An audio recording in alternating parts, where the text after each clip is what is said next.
government on earth that will announce a policy change without having data to support it.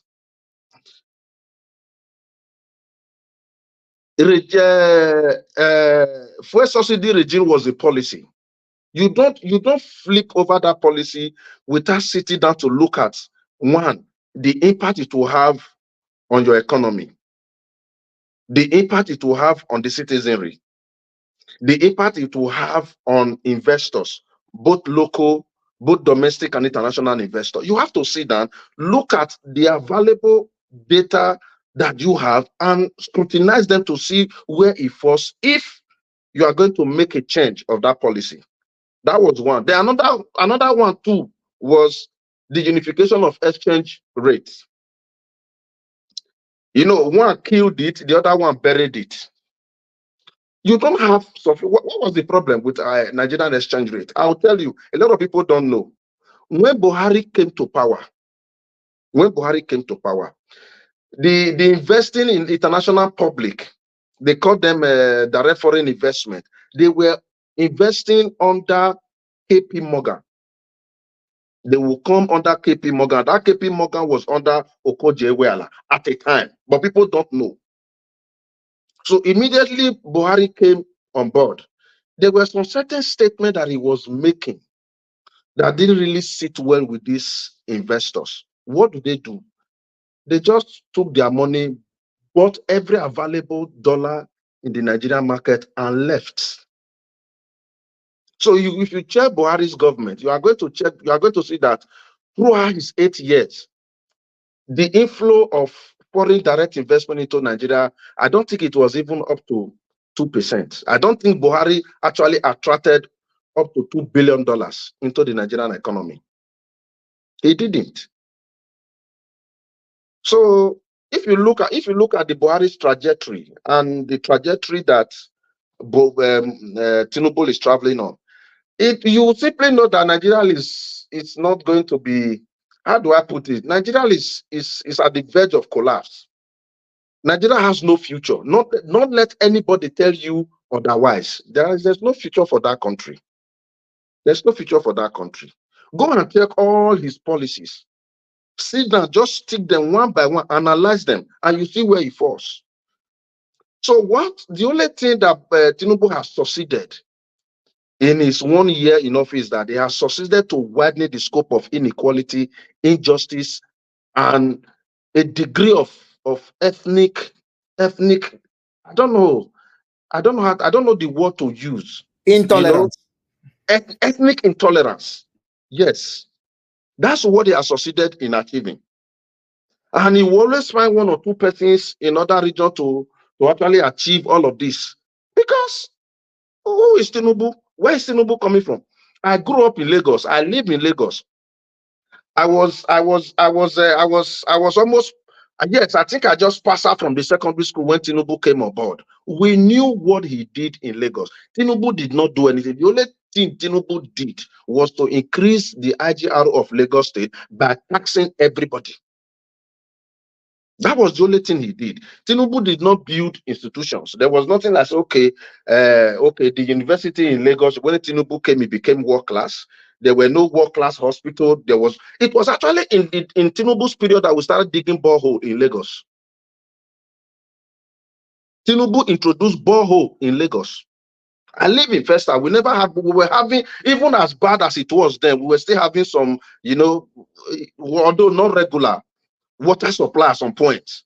Tinubu came and collapsed everything. There's no future for Nigeria. Don't tell anybody. We shouldn't be deceived. There's no future for Nigeria. Nigeria does not, except maybe there is this allied consensus to say, okay, let us change our ways. Otherwise, that country doesn't have a future. Don't let anybody tell you. If I go to a church today and the pastor says, Nigeria is going to be like this, I walk out of that church, because God doesn't talk. God doesn't lie. Even when God was dealing with the children of Israel, he was dealing with their mindset, not their conditions. We do not have a mindset to revamp our country. We do not have a mindset to turn things around. Even look at the way Tinubu came to power. It's not that election was conducted. He didn't really come to power through that ballot. He came to power because of the structure, the political structure of Nigeria. And that is why Tinubu will do. Don't be surprised. Next year, people that will be going to her, Tinubu will give them 2 trillion. Because those are one of the reasons why he was given power. There's nothing Tinubu is going to do. When people start to talk and then people say, oh, this person is performing this, there is no one minister in Tinubu's cabinet that is performing. No one. There is no one minister in Tinubu's government that is performing. How do you judge performance? What are the KPIs that you are using to judge them? Somebody mentioned Tunji Ojo. Tunji Ojo is not doing anything. What's Tunji Ojo doing?